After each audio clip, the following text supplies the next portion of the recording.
Hello everybody, welcome back. I'm MrRedClaw. Welcome back to an episode of Formula 1 2021, my team career. This time for the Italian Grand Prix. Before we go to head down below, like and subscribe. It does help out a lot, and let's go right into it.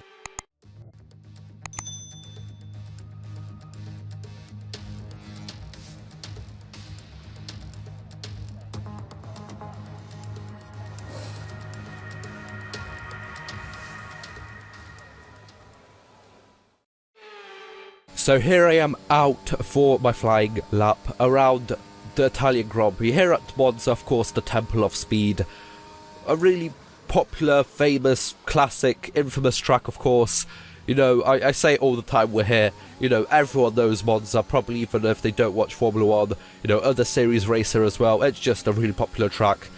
We are currently in P13 after not having the best of qualifying sessions. I'm not really sure, maybe I just don't have enough straight line speed, but my setup would suggest that we would get a high level amount of top speed. Maybe I'm just kind of a bit slower in this second sector where there is a couple of corners over here, and maybe I just lose some time over there, but we have dropped down to P14. We are 2/10ths up. Are we going to be able to get, I don't know, even within the top 10, as we do only have one chance left over here? This is it.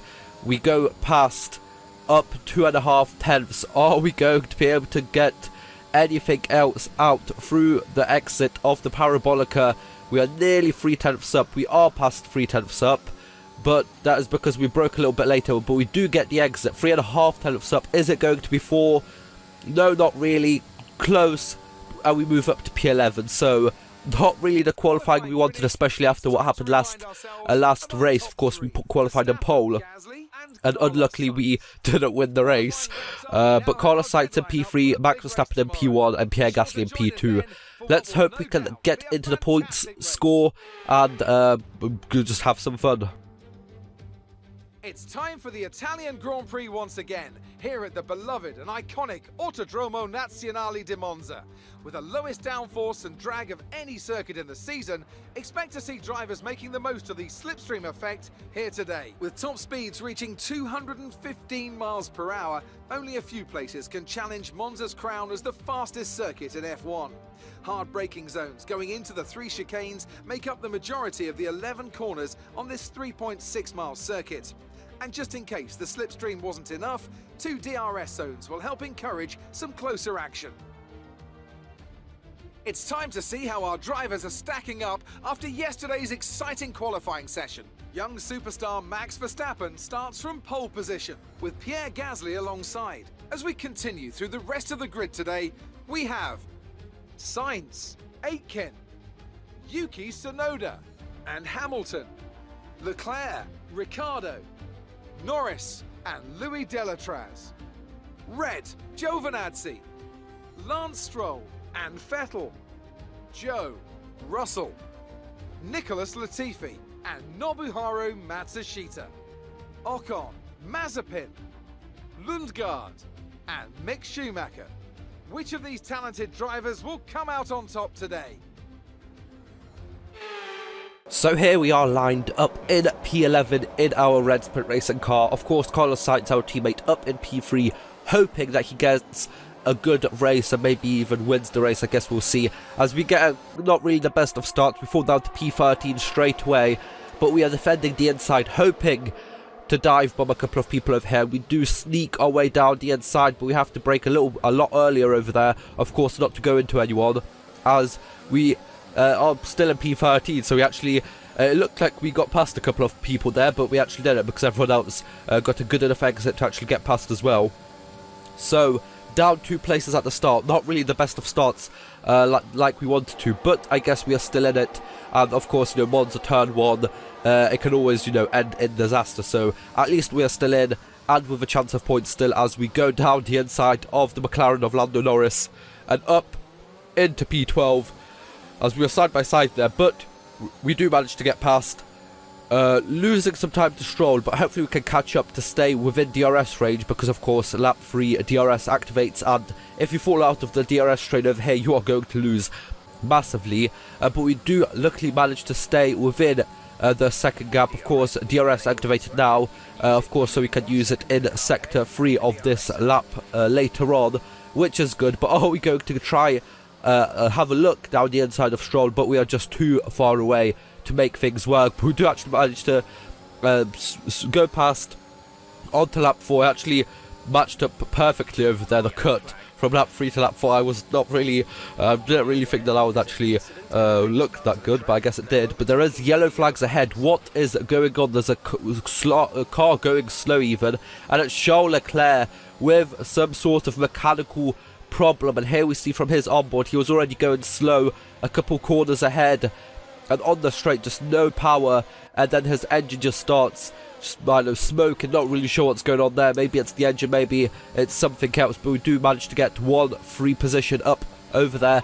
And on to lap 4, 5 even, we are pushing, trying to get past Stroll. Are we going to go down really late on the brakes, just barely avoiding the McLaren of Daniel Ricciardo ahead of us? But we do manage to get up into P10 on lap 5, so we are within the points. Only 1 point though, so hopefully we can push on, get a couple more, as you know, we were fighting for so much more last time out, but we just underfueled the car by too much and lost the race in the final sector of the final lap. But we do manage to get a really good exit out of that corner, and Daniel Ricciardo gets held up by Louis Delatraz in the Mercedes a little bit, and we do manage to get past and up to P9. Really good stuff, 2 overtakes in 1 lap. That's what we need to get past. But once we get past Delatraz and Giovinazzi over here, we actually have a huge gap towards the next Mercedes, so probably not going to work out as we get a good run on Delatraz over here. Are we going to go for Giovinazzi as well? I thought about it, but we should just get one at a time and not risk having a crash with Giovinazzi over there. Lap 7 over here. No people pitting in, but we are going to pit in next lap, I'm pretty sure. As we go down the inside. No, we had the look over there. We didn't quite go for it though. But a lap later, people are starting to pit in, and we're actually going to move up to P4, no, 5. And now, are we going to be able to overtake Giovinazzi down into turn 1? We want to go down the inside. He closed the door, we went around the outside, which then gets the inside line for the next corner, and we do manage to get past and up into P4. But now, 6.5 seconds to Jack Aiken and our teammate Carlos Sainz. Gonna be quite hard to make that time up in the last remaining couple of laps, but we are boxing in on this lap later on. But we do actually manage to get P1 as the rest of the front runners pit in, but of course we still need to pit in anyway. If, you know, the one tyre rule wasn't a thing, we probably would have gone towards the end, but of course we need to pit in for another set of different compound tyres, and we are going to be boxing in on to the mediums. Of course, Monza just straight line, so not really the most kind of tyre, you know, not really the worst on the tyres this track. So we did manage to actually extend the stint from, I think, lap 6 or 7 towards lap 9. But we actually do have some floor damage that we've picked up. I'm pretty sure when we were trying to get past either Giovinazzi or Delatraz before, so we do need to watch out for that, as we are going to be quite unstable through the high-speed corners like the Parabolica and a couple others. So we do need to watch out for that, not to lose the car, because it is quite easy with the floor damage. Luckily, it's only some slight floor damage, so it's not going to be the worst, as we try and catch up to a couple cars ahead. But Verstappen is out of the race, so we get another position for free up to P6. We would have actually only been P8 if it wasn't for Leclerc and Max DNFing, so that's kind of good for us. We tried to catch up Hamilton Sainz, but they were just too far away, too quick, and I lost some time towards the end with the floor damage. But still P6 from P14, from P11 even, not that bad.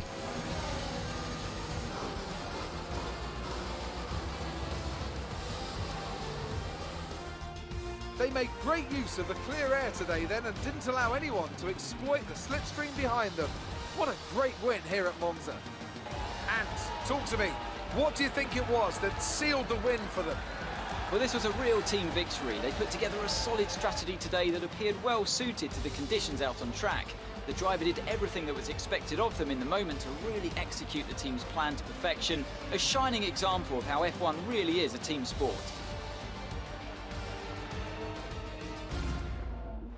And it's time now for the podium celebrations, and how well deserved is this one? This is a team all about giving talented young drivers an opportunity to race and to win. AlphaTauri are your winners here today.